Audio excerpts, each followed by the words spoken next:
Bienvenidos a Espacio Budista, un espacio en tu corazón para estudiar lo que el Buda enseñó para beneficio de todos los seres. El día de hoy voy a cumplir esas promesas que no he cumplido en los videos anteriores por falta de espacio en la grabación. Hoy sí vamos a hablar de la muerte del Buda.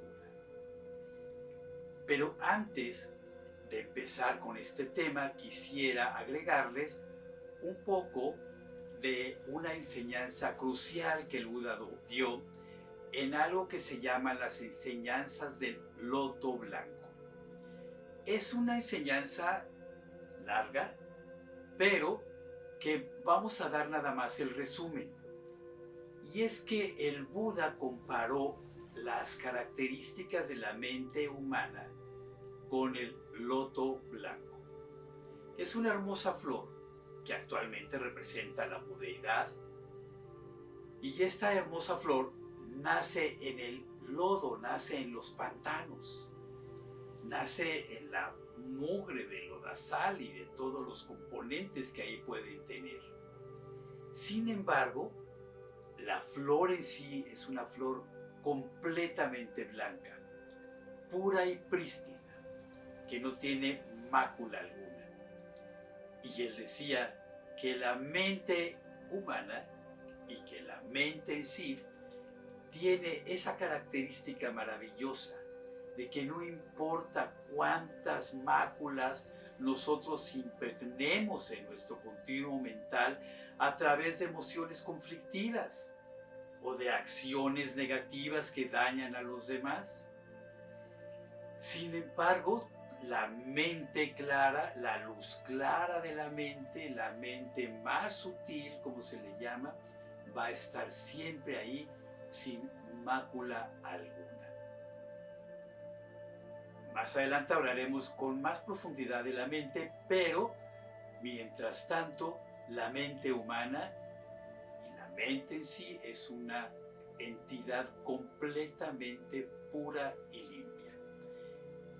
Y además, él descubrió que las características de su propia mente búdica, de alguien que alcanzó la libertad o el despertar, y las características de una mente como la de nosotros los humanos son exactamente las mismas.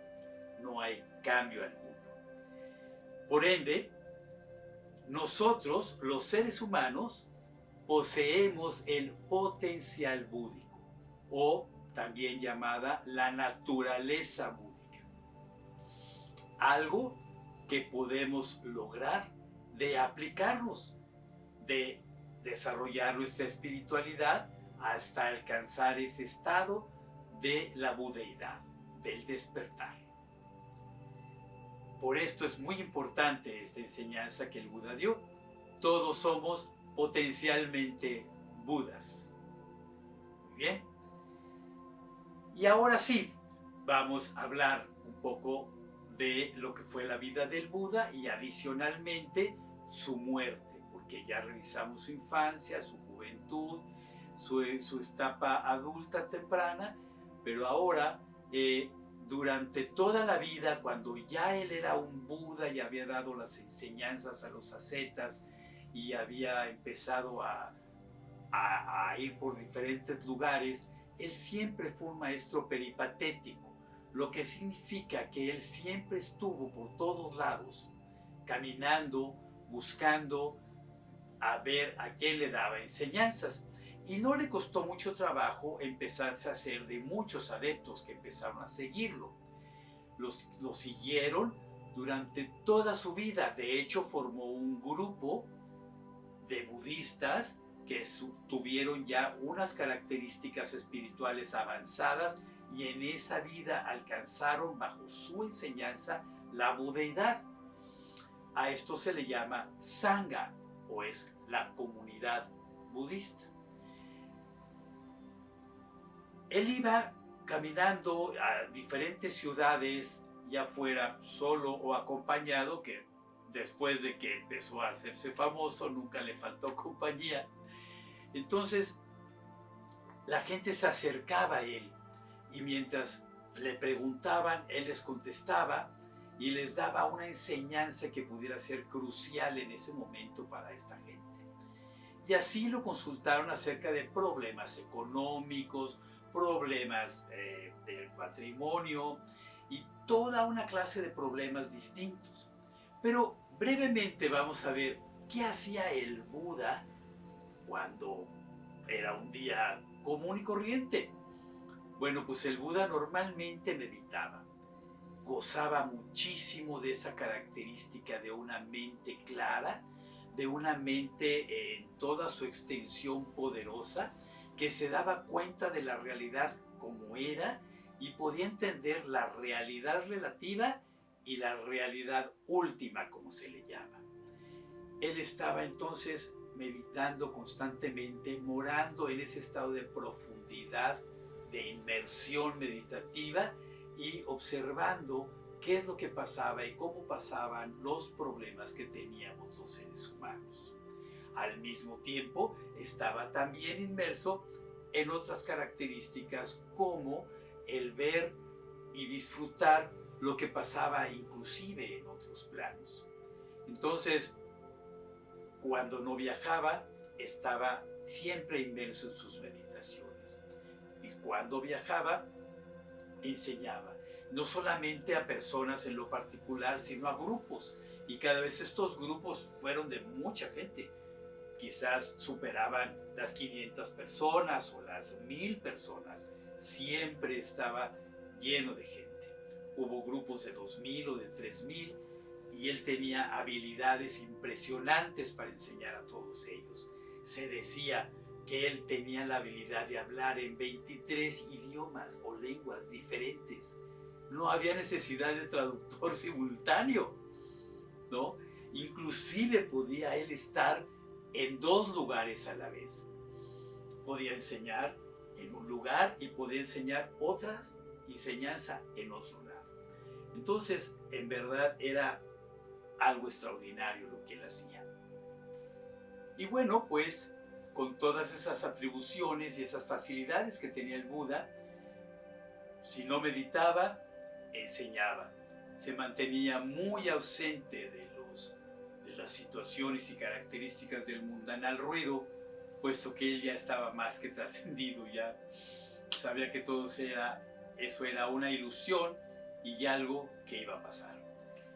Y así el Buda fue avanzando en su vida y enseñó durante 40 años aproximadamente. Hay diferencias, como hemos mencionado muchas veces, en relación al tiempo o a los años que él enseñó y a la edad en que murió y el año en que nació, etc. Pero bueno, nos da una aproximación bastante cercana. Entonces, pasaron 40 años de sus enseñanzas y ya el Buda superaba los 80 años de edad. Entonces, su cuerpo, que su cuerpo sigue siendo un cuerpo humano, como el de todos nosotros, se empezó a deteriorar y empezó a avejentarse.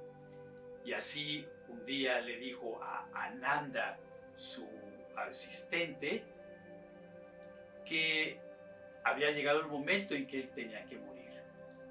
Así de que pues le anunciaba que iba a abandonar su cuerpo y sencillamente iba a ir a donde los budas están, que se les llama el nirvana, que es un lugar energético en donde ahí habitan todas estas mentes que ya no tienen cuerpo físico. Pueden tomar pues, cuerpos físicos, pero ya no requieren un cuerpo físico. Entonces, pues Ananda hizo el anuncio de que el Buda iba a morir y hubo una reunión de mucha gente, de muchos adeptos, monjes, monjas, avanzados, viejos, de recién ingreso, etc. Una comunidad también, que también eran budistas y que también seguían al Buda, pero no habían entrado al sistema monástico. Y hubo otros budas inclusive, y casi budas, que se les llama bodhisattvas, como ya lo hemos dicho, y muchos otros seres espirituales que ahí estaban presentes. Cuando el Buda entonces se recuesta en el costado derecho, su mano derecha empieza a cargar, a tapar su oído y a cargar la cabeza. Su mano izquierda se recarga sobre todo el lado izquierdo y con las piernas estiradas, ligeramente flexionadas. Entonces, con esto permitía que la energía dentro de su cuerpo fluyera eficazmente. Y es así que llegó el momento en que abandonó su cuerpo físico, su cuerpo humano, y entonces entró a ese lugar en donde habitan los Budas. Se le llama en principio el paranirvana, o sea, cuando está entrando en ese nirvana, y luego ya cuando habita en ese nirvana. Y fue así que el Buda dejó de enseñar a los seres humanos, pero todo el legado que dejó fue y sigue siendo enriquecedor. Hubo un concilio en donde se unieron todos los monjes principalmente, y estos monjes, sobre todo los más grandes, los que tenían mayor experiencia, empezaron a tratar de definir con todos cómo se iba a continuar la enseñanza del Buda.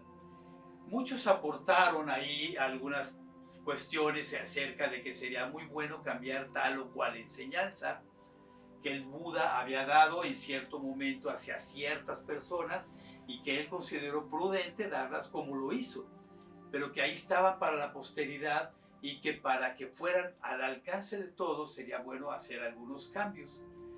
Los monjes viejos, los más antiguos, dijeron: nuestro maestro está a unas horas de haber muerto y ya estamos queriendo cambiar sus enseñanzas. Yo pienso, dijo uno de ellos, y lo secundaron todos, que las enseñanzas del Buda deben permanecer tal como las manifestó. Y fue así que entonces se hizo la creación de la escuela Theravada, que en sánscrito significa escuela de los antiguos. Theravada, la escuela de los antiguos, en donde hasta la fecha sigue esa corriente y no le han cambiado un ápice a las enseñanzas del Buda tal como él las enseñó. Adicionalmente surgieron otras escuelas, que una de ellas se llama Hinayana y la otra se llama Mahayana. La Hinayana, la palabra Hina en sánscrito significa estrecho, angosto, y Yana es el vehículo angosto. Y la Mahayana es el vehículo Maha, grande, amplio, entonces, ancho también. Entonces, esa es una escuela que se llama la escuela del vehículo ancho. ¿Cuál es la diferencia entre estas dos escuelas? Pues la diferencia crucial es que en este caso la motivación que se tiene dentro de la escuela Hinayana, a la cual le pertenece el Theravada y muchas otras escuelas, la motivación para alcanzar la budeidad es el beneficio de mí mismo. La compasión, el amor y todo lo que desarrolle es para beneficio propio. Y en la escuela Mahayana, las enseñanzas y las realizaciones son con la motivación de ser de beneficio no solo a mí mismo, sino también a los demás. Entonces, esta es una escuela más completa, porque se genera el ayudar a todos los demás, con lo cual le da una gran continuidad a estas enseñanzas. En el Mahayana hay dos vertientes. La primera se llama la convencional y la otra se llama la ulterior. Estas son sucedáneas, es decir que empezamos por la escuela Mahayana convencional, en donde se revisan las emociones y todo eso para ir liberándonos de eso, y luego ya se entran en la Mahayana ulterior a otro tipo de meditaciones mucho más profundas para poder entonces alcanzar la budeidad inclusive más rápido que con este solo método del Mahayana convencional, pero en todas estas siempre se va complementando todo. ¿Ok? Entonces, de esta manera es como llegamos a la actualidad. Las escuelas que han ido surgiendo, que han puesto mayor énfasis o menor énfasis en ciertos ejercicios, pertenecen ya sea a la escuela Hinayana y la mayoría a la escuela Mahayana, en donde la motivación es para todos. ¿Ok? Bueno, pues así llegamos al final de este video y les sugerimos que siempre mantengan una reflexión para poder entender mejor estas enseñanzas, y esperamos también sus comentarios, preguntas y demás en la casilla de los comentarios, y también les agradeceremos que se suscriban y nos pongan el like o el pulgar hacia arriba para que entonces podamos, a través de modificar el algoritmo de YouTube, llegar a más personas. ¿Ok? Pues muchísimas gracias y nos vemos en el próximo video.